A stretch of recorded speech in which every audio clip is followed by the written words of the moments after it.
Assalamualaikum warahmatullahi wabarakatuh.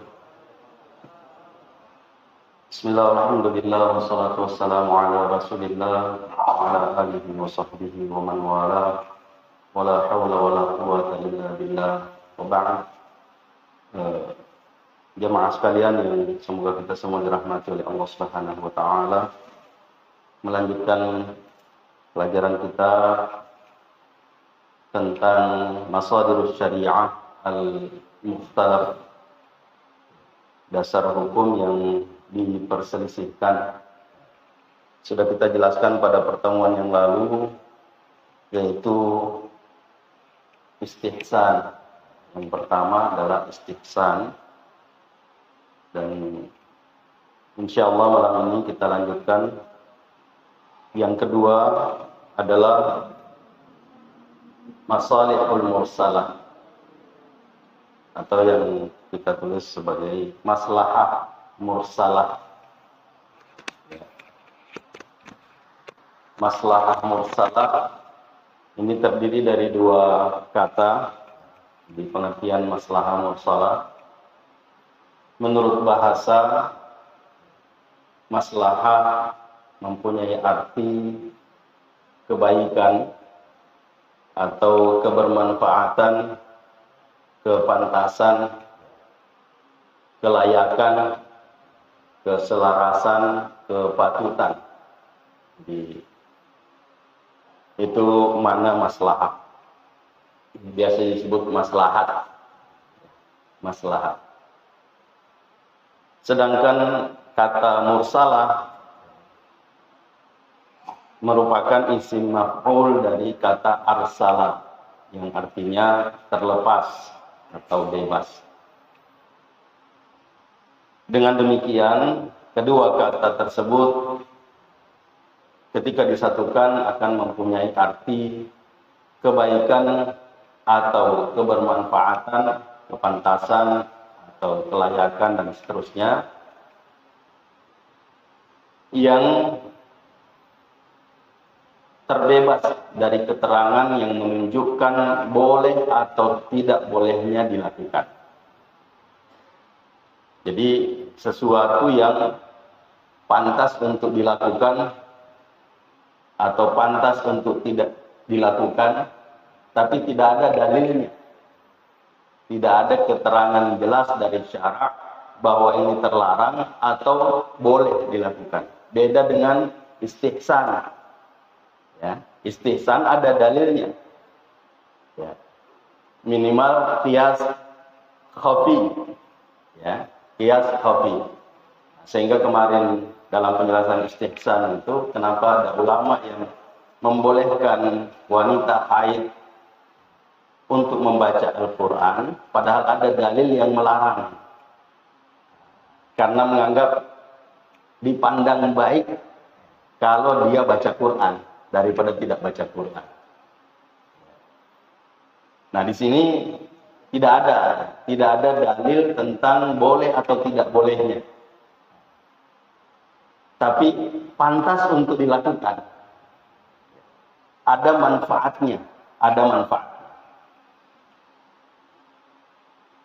Nah, sedangkan menurut istilah Syekh Abdul Wahab Khalaf mengatakan secara istilah maslahah mursalah adalah maslahah yang tidak ada dalil syara' yang datang untuk mengakuinya atau menolaknya. Contoh, pencatatan nikah. Tidak ada satupun dalil yang memerintahkan untuk nikah itu dicatat. Ya. Tapi dipandang dibutuhkan. Maslahatnya besar. Manfaatnya luar biasa. Kenapa? Karena kalau orang menikah selama mengikuti sesuai syarat rukunnya, insya Allah sah. tercatat atau tidak tercatat. Tapi masalahnya kalau dia bermasalah, itu masalah itu. Kalau dia bermasalah, suami istri ya akhirnya pisah, tidak tercatat, tidak bisa menuntut. Wanitanya menuntut, saya sebagai istri punya bagian anak saya, misalnya kalau dia meninggal, suami meninggal, istri menuntut bagian warisan. Mana bukti kau istrinya? Nah, sehingga penting untuk dicatat ya. Dan ada buku nikah, ada buku nikah. Itu yang disebut maslahah mursalah. Kemudian contoh yang lain yang ketika terjadi COVID ya, apapun namanya, di COVID kan atau diapakan, yang jelas itu pernah terjadi ya. Salat safnya direnggangkan ya, bahkan salat ditiadakan di masjid ya. Secara berjamaah, meskipun saya secara pribadi tidak pernah tidak berjamaah karena Al-Markaz membuka ya, meskipun tertutup untuk umum. Ya, adapun mengenai tapi tidak ke sini, nah, itu lain masalah itu ya, tidak bisa dibahas di sini. Kalau ada yang mau mempertanyakan kenapa saya tidak turun, itu maslahah mursalah. Nah selanjutnya contoh yang lainnya, pembukuan Al-Quran. Ya, pembukuan Al-Quran itu tidak ada perintahnya, tidak ada larangannya, tapi dipandang layak atau bagus kalau ditulis. Sehingga ketika Abu Bakar As-Siddiq radhiyallahu anhu punya wacana untuk itu dibantah. Kenapa melakukan sesuatu yang belum pernah dilakukan oleh Nabi? Ya. Nah, tapi karena dipandang dibutuhkan karena banyaknya penghafal Al-Quran yang terbunuh, sehingga dilakukan itu. Nah, ketika zaman Khalifah Utsman bin Affan radhiyallahu anhu, ini terjadi masalah lagi. Karena dalam penulisan Al-Quran di zaman Umar bin Abu Bakar dan Umar radhiyallahu anhu, masing-masing kabilah yang mendapatkan langsung dari Nabi, bacaannya, cara bacanya itu menulis sesuai dengan apa yang dia terima.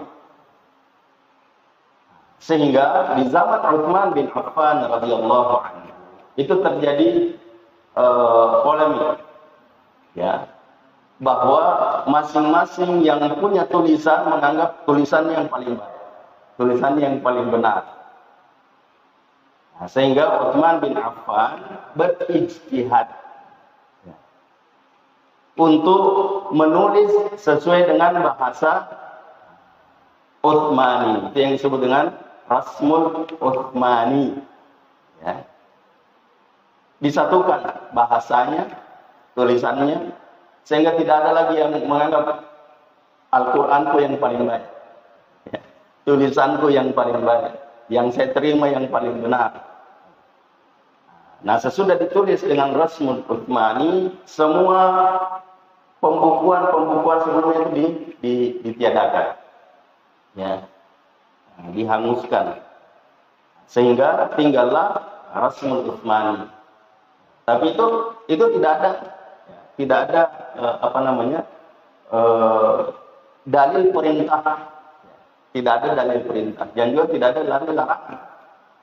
Sehingga Utsman bin Affan radhiyallahu anhu layak untuk ya ditulis supaya tidak terjadi masalah ya, di kemudian hari, karena memang sudah terjadi konflik dalam masalah bacaan yang lebih baik dan sebagainya. Nah, kemudian di sini saya juga menulis ya, sholat dengan memakai masker. Sholat dengan memakai masker. Karena ada dalil ya, melarang seseorang sholat sambil menutup wajah. Ya. Meskipun hadis ini lemah. Yang jelas ada riwayat yang menjelaskan seperti itu. Tapi kalau dibutuhkan, ya, mudarat misalnya pilek, ya, influenza dan sebagainya, bisa memakai, ya, itu supaya tidak menyebar virus, ya, bakteri dan sebagainya. Nah, sehingga ini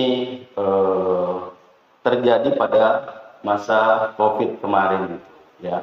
Sholat pakai masker, sholatnya direnggangkan, padahal ada perintah untuk merapatkan, ya, merapatkan. Nah, selanjutnya bagian kedua dari masalah ini adalah ulama yang menerima dan yang menolak maslahah mursalah sebagai sumber hukum. Jadi tidak semua ulama, makanya disebutkan masalahul syariah al-mukhtalafah, ya. Dasar hukum syariah yang diperselisihkan, tidak disepakati. Beda dengan yang 4 kemarin. Al-Quran, Al-Hadis, Al-Ijma' dan Al-Qiyas. Sepakat ulama menerima itu sebagai masalahul syariah, ya, dasar penetapan hukum. Nah, adapun istihsan, maslahah mursalah, ya, ini adalah masalahul syariah yang mukhtalafah. Nah, yang pertama,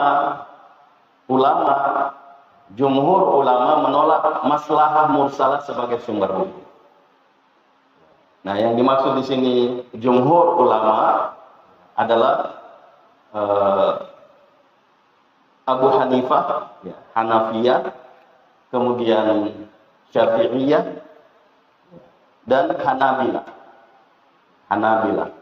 Itu jumhur.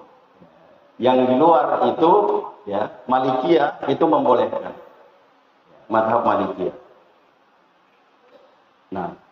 Nah, sedangkan yang kedua, Imam Malik membolehkan, ya, berpegang pada maslahah mursalah. Kemudian ada yang ketiga, dan ini yang disebutkan oleh ulama kontemporer, bahwa pendapat ini adalah sebagian dari mazhab Hanafiyah yang mengatakan apabila maslahah mursalah itu sesuai dengan dalil kulli atau dalil juz'i dari syarak, maka kita boleh berpegang padanya.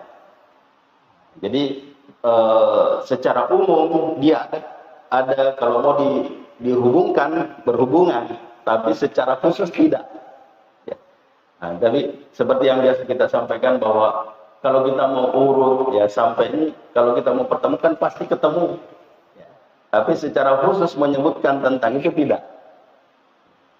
Sehingga dikatakan bahwa kalau itu tidak bertentangan dengan, ya, dalil umum atau dalil yang khusus, maka kita boleh berpegang padanya. Dan menurut Ibnu Burhan, ini dari kalangan Syafi'iyah, ya, adalah pendapat Imam Syafi'i juga seperti itu. Ya. Jadi pendapat Imam Syafi'i juga mengatakan boleh, meskipun tadi disebutkan secara utuh bahwa jumhur ulama itu masuk Imam Syafi'i. Tapi sebagian pengikutnya mengatakan sebenarnya pendapat Imam Syafi'i ada sebagian yang mengatakan bahwa boleh kalau, ya, tidak bertentangan dengan dalil kulli atau dalil juz'i. Nah, berikut syarat-syarat maslahah mursalah.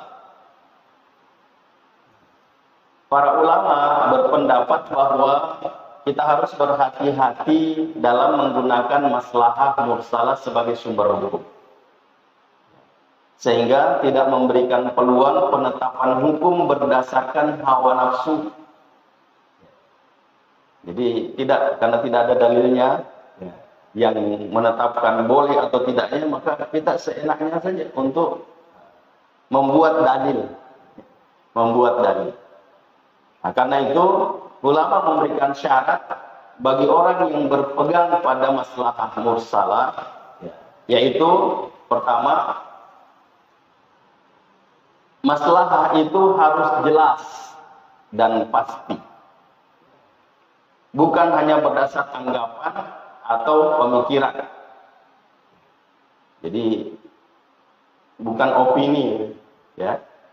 Nah, yang dimaksud penetapan hukum itu benar-benar membawa manfaat atau menolak mudarat. Jadi yang dimaksudkan di sini harus jelas dan pasti adalah sesuatu yang ditetapkan itu membawa manfaat atau menolak mudarat. Ya, seperti yang tadi pencatatan nikah itu ada manfaatnya dan menolak mudarat. Ada mudarat yang tertolak kalau tercatat itu, ada buku nikah. Salah satunya menolak mudarat terhadap orang ahli warisnya misalnya atau anak keturunannya. Tapi kalau tidak tercatat, ya, kalau tidak tercatat mudaratnya besar. Apalagi laki-laki kan boleh lebih dari satu. Nah, jadi tapi ini bukan guyonan ya, bukan guyonan, ini sungguhan. Sungguhan bahwa laki-laki itu boleh nikah lebih dari satu, ya, lebih dari satu, 2, 3, 4. Tapi jangan dibuat guyonan seperti sebagai saya satu ya, Sinjai. Satu di Makassar. Harus jujur, ya. Saya istrinya 4, satu di Sinjai, satu di Makassar, satu di Jakarta, satu. Dan itu tercatat. Itu tercatat. Dan ini luar biasa kalau ada semuanya tercatat, apalagi ASN. Luar biasa itu kalau semua tercatat. Jadi karena peraturan kita tidak membenarkan itu, maka lebih banyak yang nikah sirri. Ya, nikah sirri. Nah, yang seperti ini susah nuntut, ya, susah menuntut. Jadi betul ketika dia nikah banyak saksi, ya. Tapi kalau dapat laki-laki yang tidak amanah, ya, tidak jujur, siapa yang bilang saya nikah? Ya, susah menuntut. Mana buktinya? Kita tidak punya surat nikah, kita tidak punya buku nikah. Jadi itu membawa manfaat dan menolak mudarat. Yang kedua, maslahat itu bersifat umum, ya, bukan untuk kepentingan pribadi, bukan untuk kepentingan pribadi. Penetapan hukum itu memberi manfaat kepada orang banyak atau menolak mudarat dari mereka, bukan untuk kepentingan individu seseorang. Jadi maslahatnya bersifat umum. Kemudian yang ketiga, hukum yang ditetapkan berdasarkan maslahat ini tidak bertentangan dengan hukum atau prinsip yang telah ditetapkan dengan nas atau ijma'. Jadi tidak ada dalil yang menetapkan, ya, tidak ada dalil yang menetapkan boleh atau tidaknya dilakukan. Karena tidak ada dalil yang menetapkan, maka ketika dilihat bahwa ini mendatangkan manfaat, ya, ini menolak mudarat, maka boleh dilakukan. Boleh dilakukan. Nah, dan pembolehan itulah yang disebut dengan masalih mursalah. Ya, masalih al-mursalah. Jadi kebaikan atau kelayakan, kepatutan yang terbebas, ya, yang terlepas dari penetapan hukum. Tapi karena dia melahirkan hukum, maka dia disebut dasar hukum, ya, dasar hukum. Nah, kenapa disebut diperselisihkan? Karena tidak sepakat semua ulama menetapkan maslahah mursalah sebagai masdar atau dasar hukum syariah. Yang ketiga, adalah istishab. Ya, istishab. Pengertian istishab menurut bahasa mempunyai arti selalu menemani atau selalu menyertai. Jadi ini diambil dari akar kata sahabat atau sahibah, ya, berteman, ya, bersahabat. Sedangkan menurut istilah istishab adalah menjadikan hukum yang telah tetap pada masa yang lampau terus berlaku sampai sekarang karena tidak diketahui adanya dalil yang merubahnya. Ya. Nah, ini mungkin nanti akan membuat kita, kalau ada dalilnya, kenapa dipakai istishab? Ya. Kenapa dipakai istishab? Nah, karena ada beberapa macam istishab yang nanti dilihat bahwa ternyata dalil yang ada itu tidak menyebut secara khusus. Tidak menyebut secara khusus masalah itu. Nah, contoh istishab al-adab.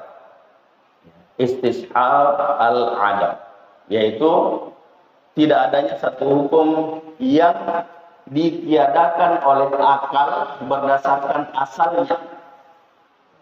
berdasarkan asalnya dan tidak pula ditetapkan oleh syarak.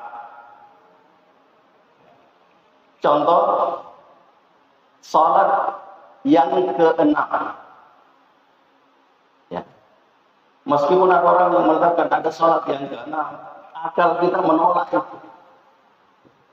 Bahwa kita semua meyakini bahwa salat yang diperintahkan cuma 5.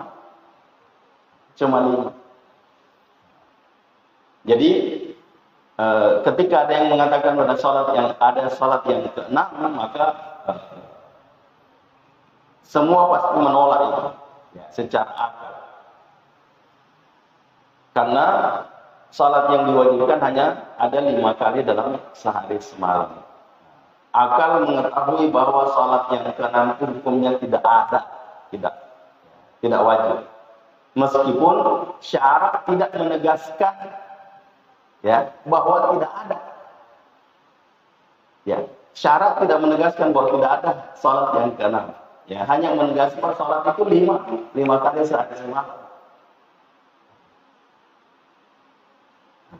Jadi menetapkan apa yang sudah ditetapkan oleh syarak, ini kan ada penetapan 5 kali sehari semalam, dan tidak ada penegasan bahwa tidak ada salat yang keenam,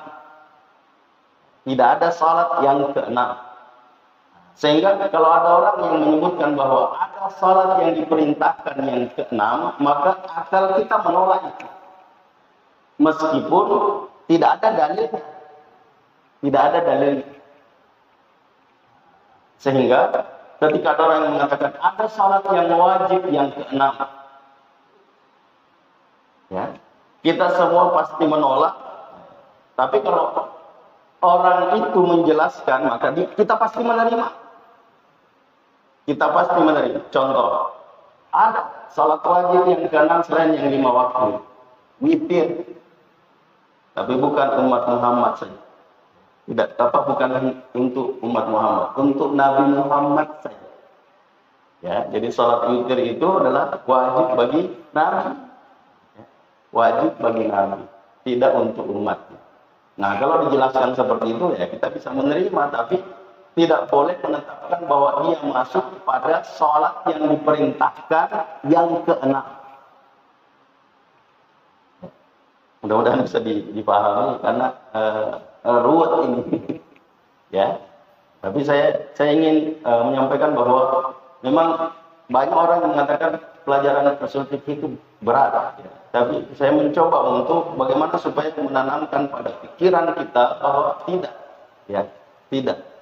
Apalagi kalau bisa kita jelaskan dengan sesuatu yang bisa diterima, ya, bisa diterima oleh akal sehingga mudah untuk dipahami.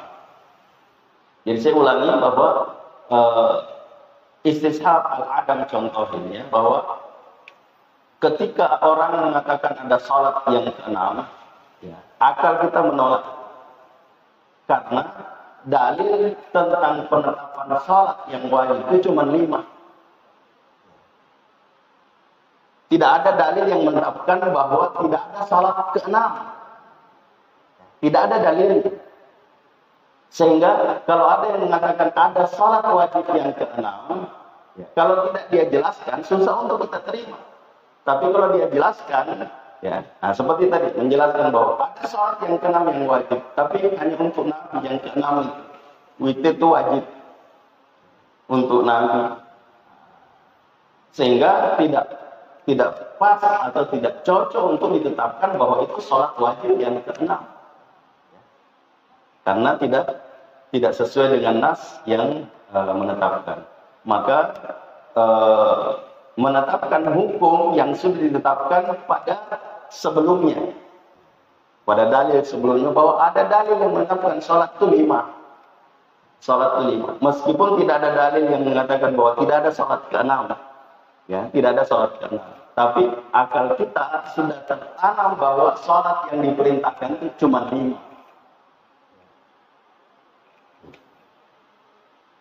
Ya, mudah-mudahan bisa dipahami ya. Kita lanjutkan. Nah, kenapa? Karena tidak ada dalil yang mewajibkan sholat yang ke-6 itu. Tidak ada juga dalil yang menolak, ya, yang mengatakan bahwa tidak ada sholat ke-6.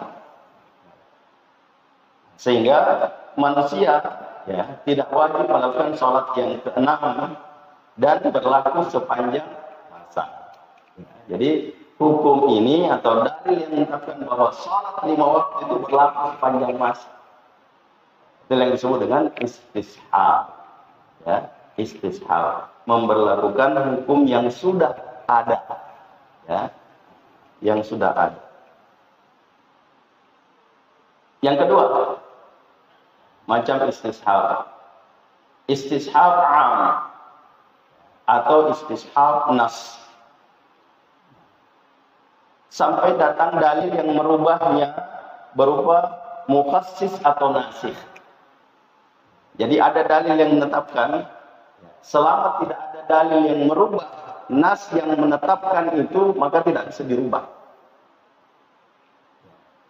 Dalam hal ini yang dimaksud yaitu suatu hukum yang tetap berlaku menurut umumnya sampai ada dalil yang merubahnya.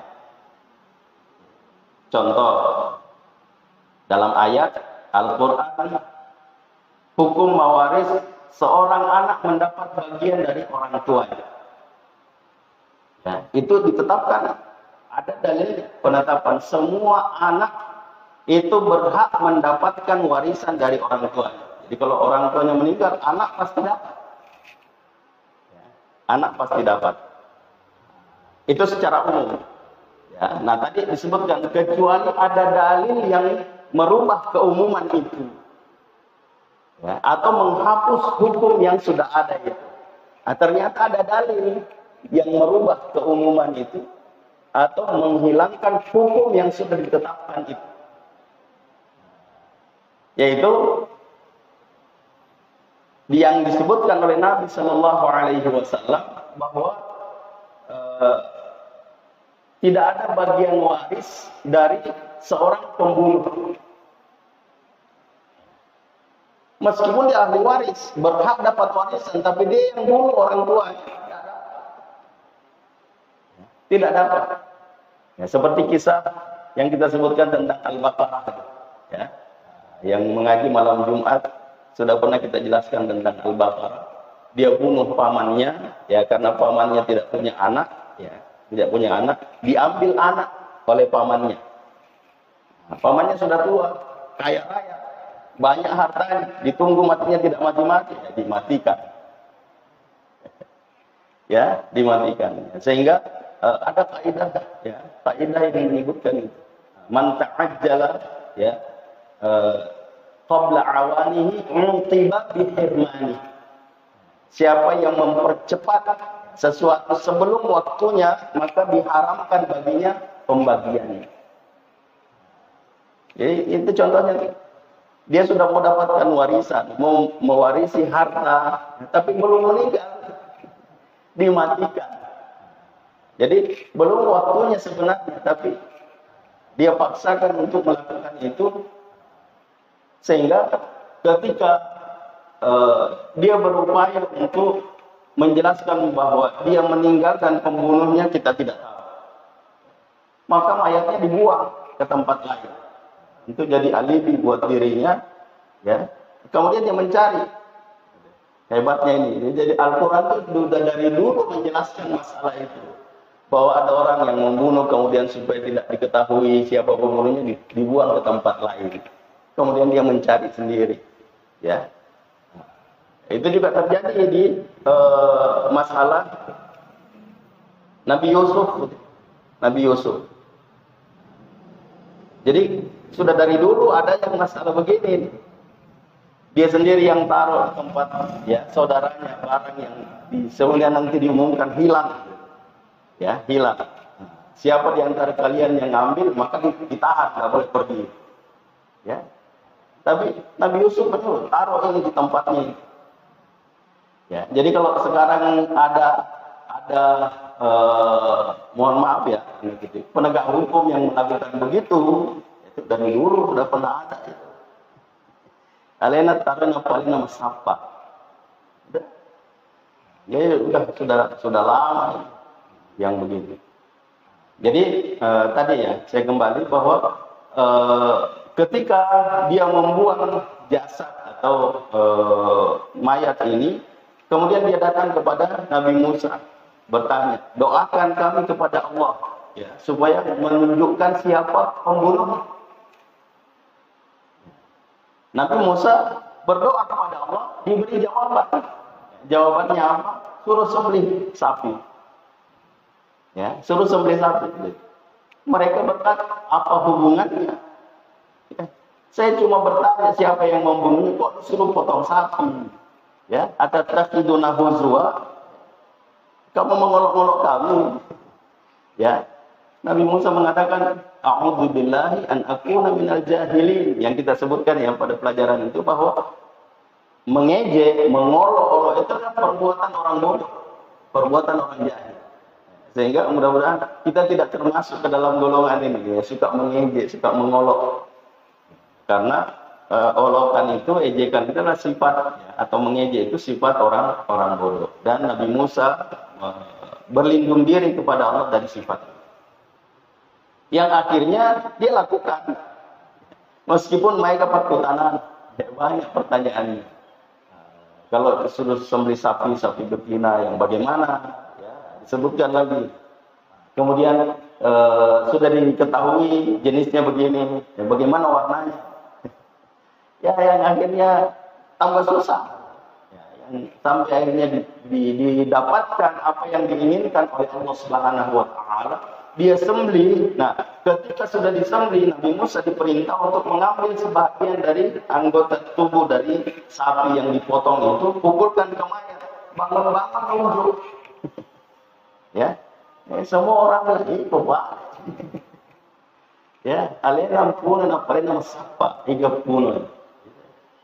Makanya diharamkan baginya, tidak dapat bagian. Ya, tidak dapat bagian. Oke.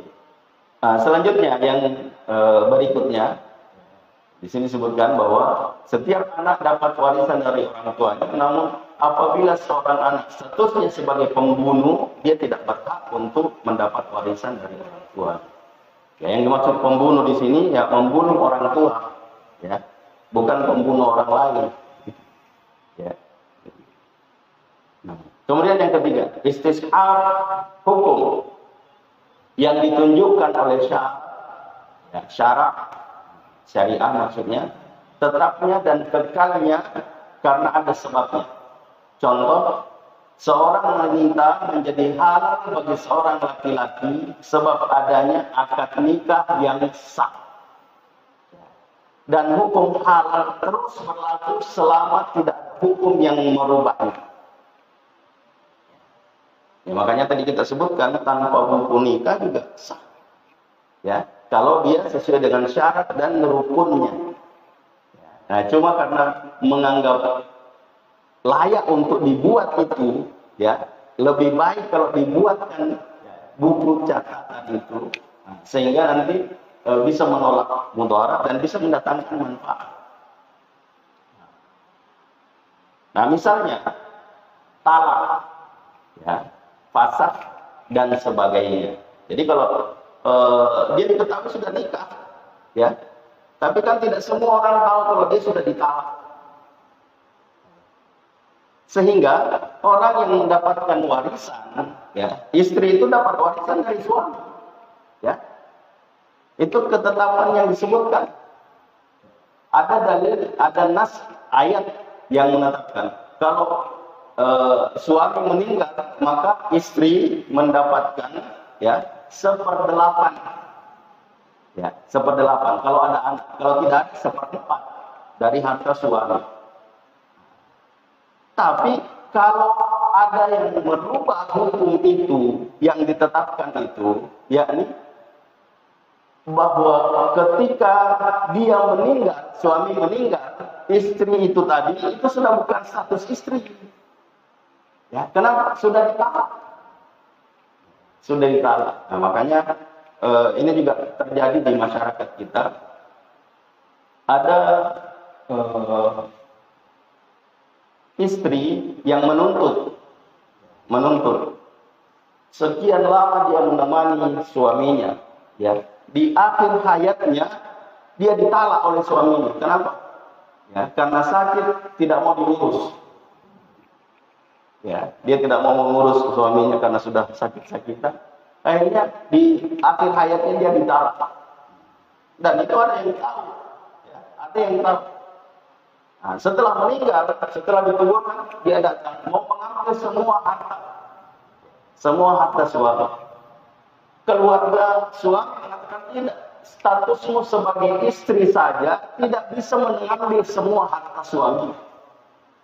Ya, apalagi kalau masih ada anak, ya, ada bapak, ada ibu, ya, itu dapat bagian semua.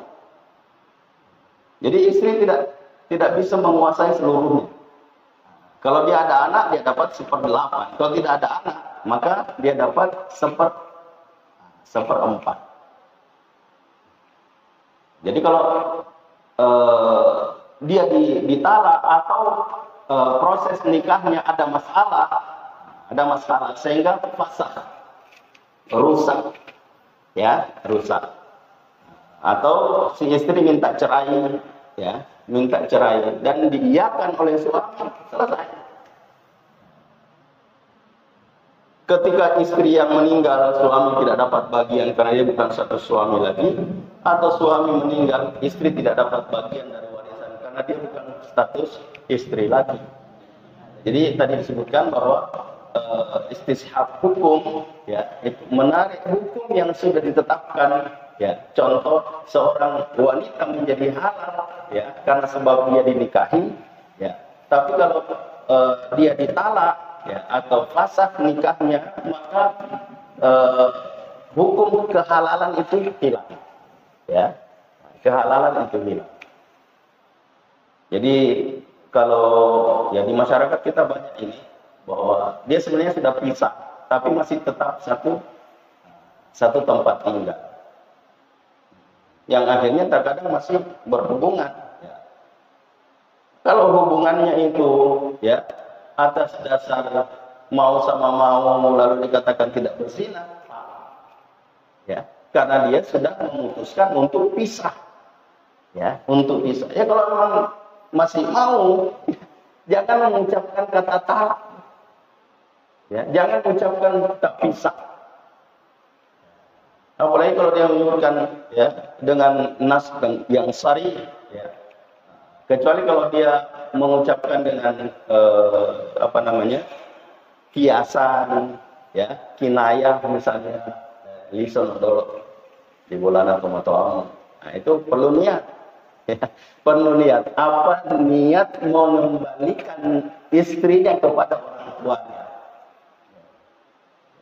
Bukan seperti lagu, pulangkan saja kepada ibuku. Ya, ini kalau toh ada yang bilang begitu, pulangkan saja kepada bapak dan ibuku, lalu suaminya mengatakan, ya, saya antar. Ya. Nah, itu harus ada niat mengantarnya apa? menolak atau bagaimana? Nah ini proses luar biasa dalam hukum kita. Ya. Jadi kalau dia mengatakan pulang niatnya talak, maka jatuh talak satu. Ya. Nah, kalau itu ada iddahnya, ya, ada iddahnya. Salah tetap muru 3 kali suci. Ya. Jadi kalau sudah lewat dan dia tidak kembali, maka jatuh. Ya, tidak boleh kembali. Nah, sehingga ini juga pernah terjadi di masyarakat. Ada yang datang, bagaimana hukumnya itu Ustaz? Sudah lewat sebenarnya iddahnya talak pertama, ya, tapi masih mau kembali. Saya bilang boleh, selama istrinya masih mau. Apa harus nikah ulang? Ya, apa harus nikah ulang? Ya, karena sudah lewat, sudah terpisah sebenarnya. Apa harus pakai mahar? Tergantung istrinya. Ya, kalau dia bilang dia tidak pakai mahar, tapi kalau dia mengiyakan boleh, tapi mahar yang lebih besar dari yang pertama, harus diikuti. Ya, makanya jangan main-main. Ya, jangan dipermainkan. Oke, yang terakhir istishab ijma'. Ya, jadi atas sesuatu hukum untuk terus berlaku pada tempat yang diperselisihkan. Ada ikhtilaf ulama padanya. Contoh, sebagian ulama mengatakan bahwa orang sholat dengan tayamum, kemudian saat sedang sholat tiba-tiba dijumpai air. Tentu tidak sholat di depannya langsung muncul air. Ya, nah ini saya kasih ilustrasi, mudah-mudahan bisa dipaham. Misalnya, biasanya kita ada begini, buka keran, nggak jalan, ya, tinggalkan dan tutup kembali. Kenapa? Itu kegawaian. Gitu. Lalu dia, misalnya kita ambil contoh di masjid kita, dia tayamum, karena sudah kemana-mana cari semua air tidak ada tayamum. Sementara sholat, muncul air yang tadi kerannya tidak tertutup, kedengaran, dapat dulu. Ya, nah di sini ada 2 masalah, ada 2 pendapat. Harus membatalkan sholatnya karena bertayamum tadi. Kenapa? Kenapa? Karena tayamum itu pengganti wudu. Jadi, idza wujidal ma' batal tayamum. Kalau sudah ada air, maka batal tayamum. Batal tayamum, otomatis. Kecuali kalau sudah selesai sholat. Sudah selesai sholat dengan memakai tayamum. Nah ini ada 2 pendapat. Boleh diulangi, boleh juga cukup dengan sholat tayamum. Dan itu terjadi di zaman Nabi. Ya, ada 2 sahabat bepergian. Ketika ini, wahai Rasulullah, kalau saya berwudu, ya saya tak bisa minum. Maka saya tayamum. Kami tayamum. Nah, ketika kami berjalan, kami dapat air. Yang satu mengatakan, saya tidak sholat lagi. Kenapa? Sudah cukup dengan sholat yang sebelumnya. Tapi yang satu mengatakan, ya, saya berwudu kemudian sholat lagi. Nabi SAW tidak mengatakan kamu salah, kamu benar. Ya, dia mengatakan yang sholat 2 kali, ya, mendapatkan 2 pahala. Dapat 2 pahala. Yang tidak mengulangi sholatnya ashabas sunnah, dia sudah sesuai dengan sunnah. Jadi tinggal kita milih mau dapat 2 pahala atau sudah cukup dengan mengikuti sunnah. Ya, jadi boleh. Jadi tidak ada istilah yang sholat 2 kali itu alaknya surga. Tidak ada. Seperti biasa kita. Dan itu ada yang di zaman sahabat. Ada orang masuk masjid, ya. Dia sudah sholat di rumah, masuk masjid. Nabi SAW dan para sahabat sholat berjamaah. Dia masuk dulu. Setelah sholat, Nabi mengatakan, ya, ma'abakal kaum, ya, ada apa dengan kaum yang tidak sholat berjamaah? Ya. Kata sahabat yang masuk ini, waduh, kita ini yang dimaksud. Sehingga mereka mengatakan, kamu sudah sholat di rumah, wahai Rasulullah. Kata Nabi SAW, kalau mendapatkan jamaah masih sholat, sholatlah bersama mereka. Kamu dapat pahala jamaah. Kamu dapat pahala jamaah. Jadi sekali lagi itu membantah bahwa pendapat yang mengatakan kedua kemas sempadan set di sempadan lalu surga salah, ya tidak. Dan itu juga dilakukan ya. Mu'adz bin Jabal pernah sholat bersama Nabi Shallallahu Alaihi Wasallam, kemudian kembali ke kabilahnya, ke kaumnya, lalu dia mengimami sholat Isya, ya yang sejarahnya kita sudah pernah dengarkannya, bahwa Mu'adz bin Jabal mengimami kaumnya setelah dia sholat bersama Nabi, lalu dia sholat sepanjang Nabi sholat, sehingga ada jamaahnya mufaraqah meninggalkan. Mu'adz mengatakan munafik. Munafik yang meninggalkan jamaah munafik. Tidak terima saya melapor kepada Nabi Sallallahu Alaihi Wasallam. Wahai Rasulullah, begini, ya kami dibilangi munafik. Nah, sehingga dipanggil. Bagaimana kronologisnya? Kita kami menunggu lama wahai Rasul.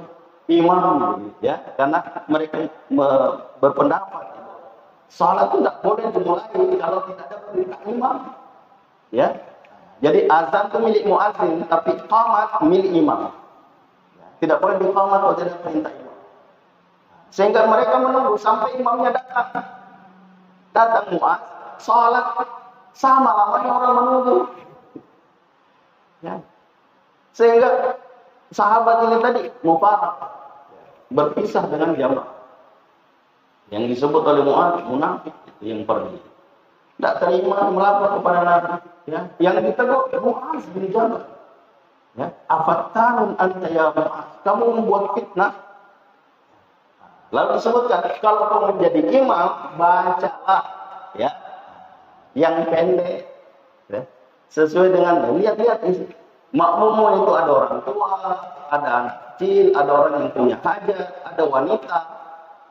Kalau kau sholat sendiri terserah mau panjangkan 30 dulu tidak masalah. Tapi kalau sholat berjamaah, ya perhatikan jamaah. Ya, perhatikan. Jadi yang ditegur sini imam bukan makmum yang dicap sebagai munafik. Ini penting ya untuk kita sampaikan. Ya, sehingga di sini ijma, ya ijma mengatakan bahwa kalau tidak ada air boleh tayamum.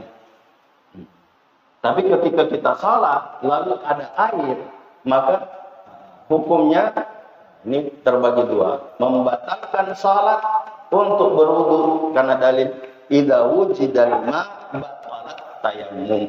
Kalau sudah ada air maka otomatis tayammum itu batal. Tapi kalau sudah selesai maka ini boleh mengulang dan boleh tidak mengulang.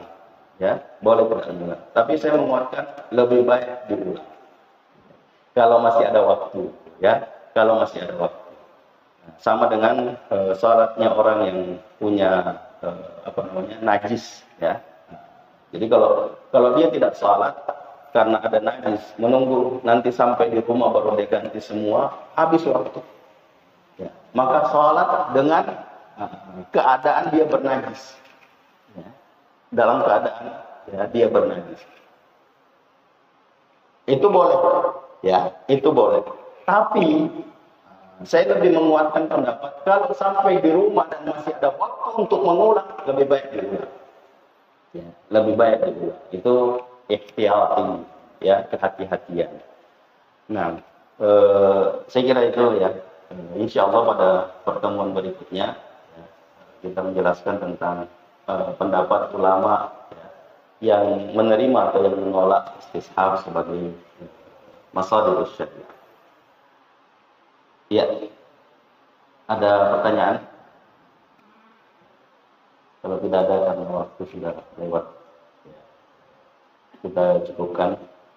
Kita akhiri dengan doa kafaratul majelis. Subhanakallahumma wa bihamdik, asyhadu an la ilaha illa anta, astaghfiruka wa atubu ilaik. Hadanallahu wa iyyakum ajma'in wal 'afwu minkum. Wassalamualaikum warahmatullahi wabarakatuh.